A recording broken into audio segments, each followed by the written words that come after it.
Ah, I'm back home, back to the base. It was a good walk. Was it now 11:15? I left at 8:15, so good 2.5 hour walk. I had walked very briskly. Certain things you do when you go for a walk out here, even for a little walk. I'm just going to go exploring for a little bit. Have a good nap. This is what I left. You can see it in the shade or not. It's just Binkin tells the boys exactly where I'm heading, what time I left, so they know. Oh, that lens is dirty. Hang on. Something dry on. So they know I left at 8:15. Exactly what direction. So it just gives them a bit of head up. Like anything can happen. Freaking snake bites or freaking anything. So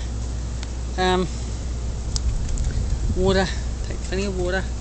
And I know you think, oh, I'm only going to go around there, but I'm only going to go 10 minutes, or I'm going to do this. It doesn't matter. Don't be a dick. Take water. It's not freaking rocket science.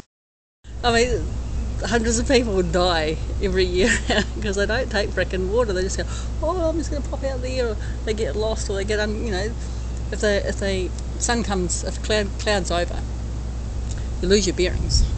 So there's no landmarks, there's no hills or anything in the Northern Territory. There's a couple of hills, but not like real hills. Another thing there's quite a few different rock formations. I said those other ones earlier. This is one that's quite pretty. It's this is I don't know what it's called. It's not sedimentary. It's not composite. It's like a volcanic rock. It's very, very heavy in iron. This one hasn't got a lot of iron in it, but the ground does hold a huge amount of iron, hence the amount of iron mines over here. It does look quite volcanic-y, but there's huge, great big boulders of this stuff. Quite gnarly, and yeah, no, it's very rocky. So what I'll do is I'll splice these little bits of video and everything together and give you a bit of an idea. I want people, when they travel like to different places, I want them to find out what the place is really like. Oh, that's what me and the owl do. It's there's not much point in going to a place and I only have 2 weeks here or 3 weeks, and this is in a country, 3 weeks in this country. You just don't get to freaking see anything. So it doesn't matter if you're young or old, if you're on a student visa or Lincoln, you're a grey nomad, a retiree travelling around. Just live in the country for a bit. I know that things are a bit hard with work, visas and stuff like that, and money and that, but if you're able to, live the country. If you can't, if you are on a limited time schedule, go and see your touristy things very quickly. But spend time with your ears open and your mouth shut, and actually go to specific places. Have a look on all your, get a map of whatever country you're in. So we'll use the Northern Territory. Get a map of the Northern Territory. Highlight all the touristy things that you see. Like get your brochures. You would have had your brochures by now. Get your brochures and say, okay, there's touristy stuff here, and there. Go and do what bits that you want to see, and then go to somewhere where there's no touristy stuff, and just go there. Take plenty of tucker and food and shelter, and just go there and experience. Don't be an idiot. Like, you don't go swimming in the rivers and shit like that, because you've got to know by now, if you're already in the territory, that it's a perfect place for swimming, but you don't swim. The sea is full of stingrays, crocodiles and sharks. All the riverways are full of crocodiles. There's a few that aren't, hence the touristy ones, but there's a lot of up in the terraces and stuff. And the locals know where they are. They're not on touristy maps. These are ones that they're called mud maps. This sort of maps drawn in the mud. Go to a pub, and not a touristy pub. Go to a real pub, public bar, hotel, whatever, and just talk to people. Get to know people and say, look, here's a good swimming hole, or I heard there was some terraces around, and what happens is that everything's spring fed or different things. And I'll come down, there's these beautiful big rock pools. And I've got quite a few to visit, but I've only got a couple of months to do them, and during the extreme, it's sort of at the end of the dry season, and I've already missed out on this year because the trails for these ones that I wanted are four-wheel drive track, but they're we've already got the rain, so I can't get into it. But next year, so I'm never going to get out of here and do some exploring.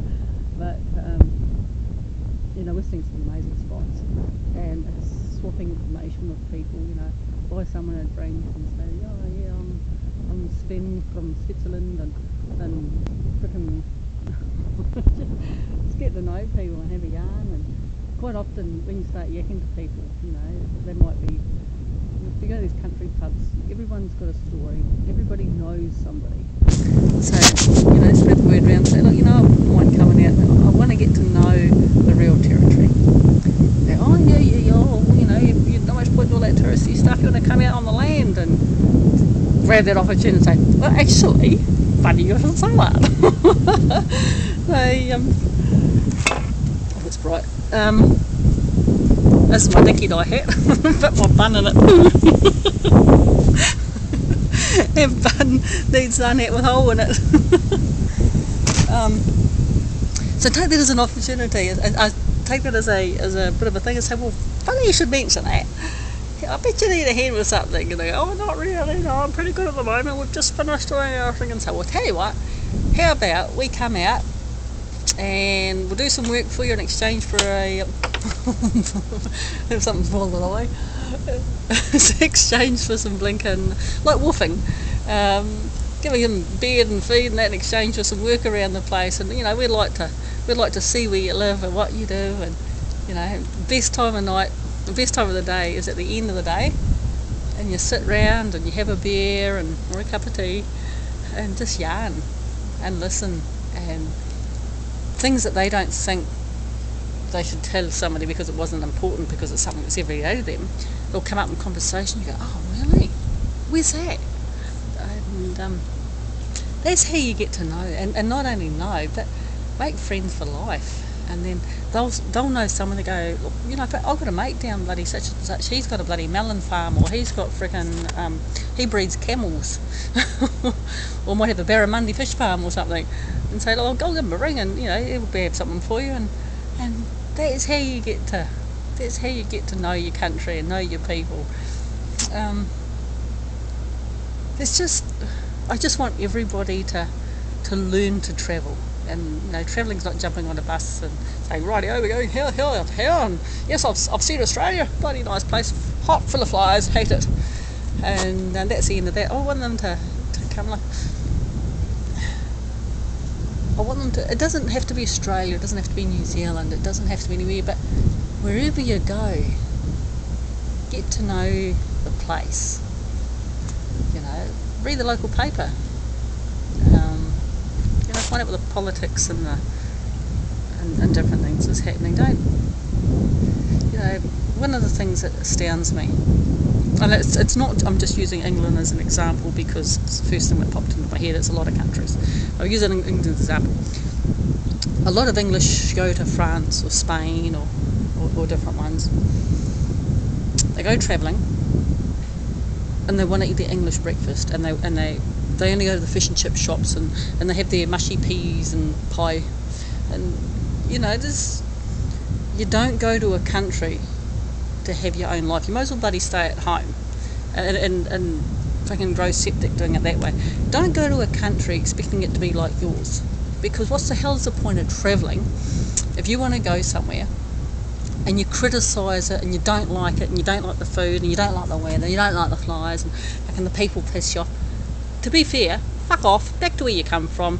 You know, you got no right to going to someone else's country and telling them how they run the place and how to cook food and how to do that. That's just frickin' rude, you know.